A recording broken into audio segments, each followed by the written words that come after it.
KC90 group के YouTube channel में आप सभी बच्चों का स्वागत है। आज हम कराएंगे प्लास्टिक एनालिसिस। प्लास्टिक होता क्या है?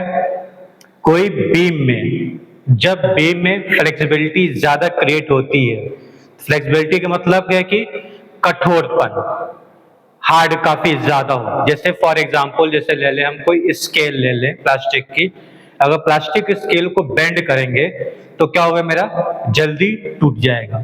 जहां पे मेरा मैक्सिमम लोड पड़ेगा वहां पे क्या प्लास्टिक क्रिएट करेगा।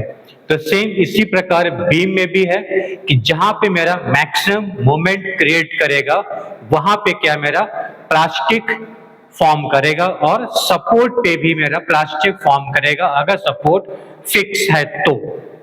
एक ये होगा क्या, मेरा प्लास्टिक एनालिसिस से हम उसका कोलैप्स लोड और उसका प्लास्टिक मोमेंट हम फाइंड कर सकते हैं। सपोज जैसे कोलैप्स लोड फाइंड करना है तो जितने भी मेरे मैकेनिज्म बनेंगी, ठीक, उस मैकेनिज्म के हिसाब से जो सबसे जो मिनिमम केस होगा वो क्या होगा, मेरा कोलैप्स लोड होगा।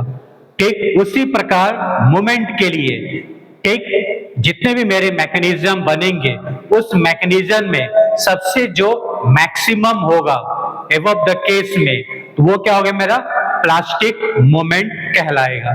ठीक, लेकिन उसके पहले कुछ होते हैं कि हमको शेप फाइंड करना होता है।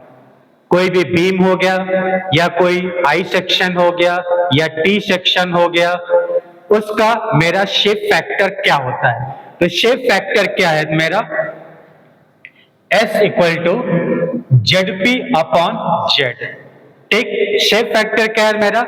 It is the ratio of the plastic moment capacity of the section to its yield moment capacity. ठीक, ये क्या है मेरा? प्लास्टिक मोमेंट कैपेसिटी है और ये क्या है मेरा? यील्ड मोमेंट कैपेसिटी है। तो Z क्या है मेरा? प्लास्टिक मॉडुलस ऑफ सेक्शन, और Z क्या है मेरा?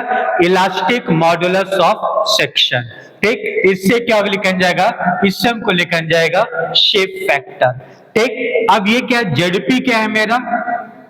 Average of area Y1 plus Y2। जो मेरा सेक्शन होगा या जो भी मेरे शेप होंगे उस शेप का average of the area whole multiply by Y1 plus Y2। अब Y1 Y2 क्या है मेरा? सपोज कोई बीम है तो बीम का क्या है मेरा? एक न्यूट्रल एक्सिस होगा। ठीक, न्यूट्रल एक्सिस से एबव और न्यूट्रल एक्सिस से बिलो पे क्या होगा मेरा? Y1 और Y2 होगा। यानी कि कोई सेक्शन है, ठीक, न्यूट्रल एक्सिस D/2 है तो D/2 है, तो D/2 का CG क्या होगा मेरा? Y1 होगा। ठीक, उसी प्रकार बिलो क्या होगा मेरा? D2 है, D/2 है, तो उसका CG क्या होगा मेरा? वो Y2 होगा। सेम इसी प्रकार से एक हम क्वेश्चन फाइंड करते हैं कि शेप फैक्टर कैसे हम फाइंड करेंगे। ठीक, सपोज हम कोई एक रेक्टेंगल शेप ले रहे हैं जिसका विड्थ B है और D क्या है मेरा? उसका डेप्थ हो गया। अब इसका न्यूट्रल एक्सिस क्या होगा मेरा? ये होगा मेरा D/2 और ये हो जाएगा मेरा D/2। ये तो हो गया न्यूट्रल एक्सिस का सेंटर पोजीशन, और न्यूट्रल एक्सिस से एबव एंड बिलो क्या होगा मेरा? Y2 और Y1 होगा। ठीक, अब ये D/2 का हाफ पोर्शन क्या होगा मेरा? ये D/4 और D/4 क्या होगा मेरा? Y1 और Y2 होगा। ठीक, अब Z क्या है मेरा? Elastic modulus YI upon Y max. I क्या है?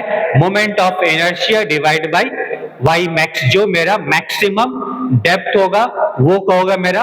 Y मैक्स होगा। ठीक, और मोमेंट ऑफ इनर्शिया हम फाइंड करेंगे। ठीक, अब यहां पे क्या था मेरा? Shape factor equal to ZP upon Z। ठीक, तो पहले हम ZP निकालेंगे। ZP इक्वल टू एरिया क्या है मेरा? B into D divide by 2। Y1 और Y2 क्या है मेरा?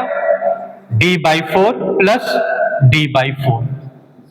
ठीक, इसको जब सिंप्लीफाई करेंगे तो क्या मेरा बन के आएगा, मेरा जो बन के आएगा वो क्या होगा, मेरा वो ZP होगा। सॉल्व करने के बाद दो दो कैंसिल हो जाएंगे तो क्या होगा मेरा BD² / 4 क्या होगा मेरा ZP आएगा।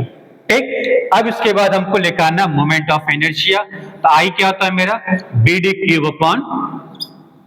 12 रेक्टेंगल सेक्शन का। ठीक, और वाई मैक्स क्या होगा मेरा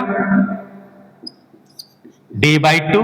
तो Z क्या होगा मेरा BD³ / 12 डिवाइड बाई D/2।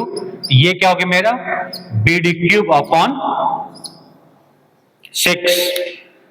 ठीक, अब यहां पे पुटअप कर देंगे तो क्या है ये मेरा ZP क्या है मेरा BD² / 4 डिवाइड बाई BD³ / 6।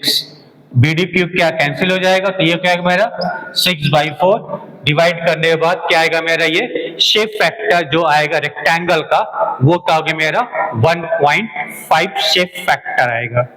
ठीक, इसी प्रकार से कई सारी शेप होती हैं, उस शेप को वैसे ही हम फाइंड करेंगे, चाहे वो रेक्टेंगल शेप हो, चाहे वो ट्रायंगल शेप हो, चाहे वो डायमंड शेप हो। इसी प्रकार से हम शेप फैक्टर को फाइंड करेंगे।